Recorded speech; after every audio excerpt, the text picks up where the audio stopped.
marriage. Why civil marriage over civil partnership? Civil partnership does not offer the same legal equity that comes with marriage. Civil partnership does not offer the same practical benefits as equality in marriage.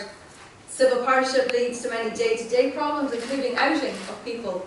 You may think just because someone is in a civil partnership that therefore everything's okay and they're fully out, but they have to explain to someone, actually, my status with my partner is a little bit different to your status with your partner. And no one should have to out themselves when talking about their partner or how they choose to live their lives.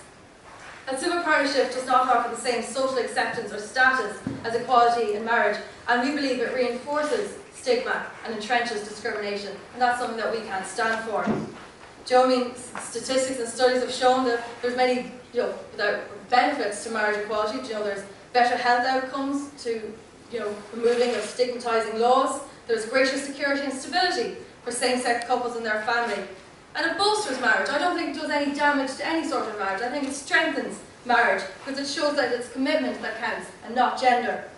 It's also an improvement to Ireland's human rights reputation. And there are so many other benefits to marriage equality. It seems like an odd thing to talk about. What are the benefits of marriage equality? Why should we be talking about it in a beneficial thing? But there are benefits. There are benefits to society. There are benefits to the couples that it affects. And it's benefits to people that it doesn't directly affect because it gives a sense that Ireland is a progressive equality society. So I think just some of the notions that the opposition are going to come up with, and I think that's exactly what they are. They are notions. They are things that are going to be plucked out of the sky and they're going to be thrown at us. And I think we have to be very realistic about what's coming over the next couple of months. There are going to be all sorts of nonsense plucked out of goodness knows where. There's going to be people and their selves, your sense of self, your sense of who you are. There are so many people in this room who have come to terms with who they are proud of who they are, they stand up for who they are. And over the next couple of months, that is going to be attacked. That is the cold, hard reality of it. There are people who are going to try and cut us down. There are people who are going to try and somehow make out that we are less than other people because we want equality and the same rights. And we cannot let them do that.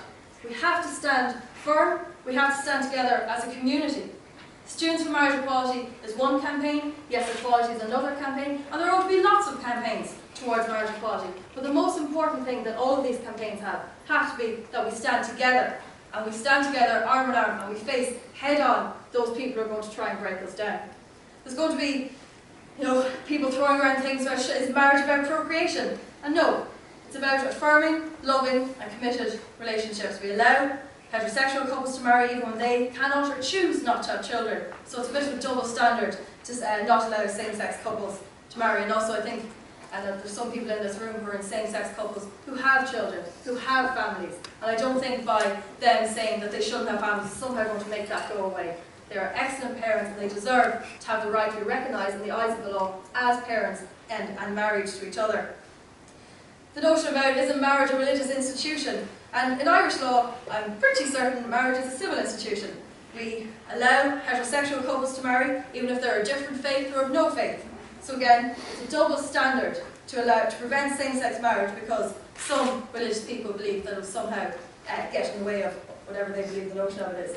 And this idea of won't same-sex marriage allow us all to marry our pets, our brothers, and the pole out of the garden? I believe statistics have shown there has been no increase in the rise of marriage to pets, poles, brothers, or anything.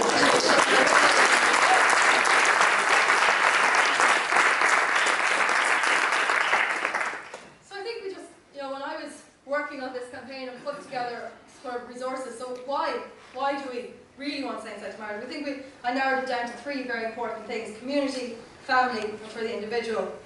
So for the community, providing same-sex couples with the same legal and social recognition of their relationships in no way infringes on the rights of others. And that's the thing which does not. Allowing same-sex marriage is about extending the privileges that are already enjoyed to an excluded majority who differ simply in terms and the sex of the person with whom they're in a committed relationship. That is all the difference is. And further, and very importantly, lifting the ban on same-sex marriage is not about addressing the rights of this minority. It's about protecting the rights of people in general.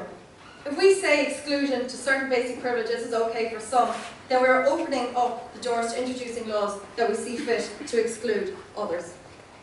In a different space and time, and maybe the rights of those your loved ones that are affected. Equality, respect, dignity, and sense of belonging as individuals and are values that are endorsed by our society. When these values are not upheld by some, it has the potential to affect us all. The family. The lack of opportunity for the LGBT community to legally and socially validate their committed relationships not only affects the couples but also their families. Same-sex attracted individuals do not exist on the fringe of society. We don't creep around the place and no one knows us. We work in shops, we contribute to society, we bravely go into town and do our shopping on a Saturday. We don't hide ourselves away the way some people seem to think, and there is no reason why we should therefore be excluded from marriage equality. We are someone's son, daughter, mother, aunt, uncle, niece, nephew, grandchild, grandparent, great-aunt, all of these things. And having a family member being treated differently to you has a negative impact on the family as a whole. Those who use the excuse of protecting the family by refusing to allow same-sex marriage are going against that. They are not protecting the family, they're not protecting the families of those who are being excluded from accessing marriage equality. They absolutely are not. And of course the individual. The lack of opportunity for same-sex couples to formalise their relationships, the same way same-sex couples can. It sends a message to society that they are different, that their relationship is not an equivalent standard to everyone else's. It's same-sex sexuality is no more a choice than heterosexuality, and restricting marriage to different sex couples is not going to actually stop these relationships.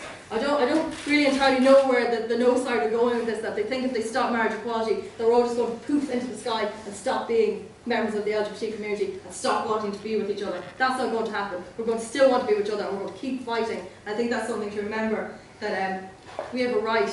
We're not going away. We haven't gone away. We've been around for a very, very long time, and our time is now to be recognised in the eyes of the law. So I suppose I could go on forever and ever and ever about why, the practicalities of why we should have same-sex marriage and marriage equality, but I'm going to actually introduce you to a couple of students here, because there's no point listening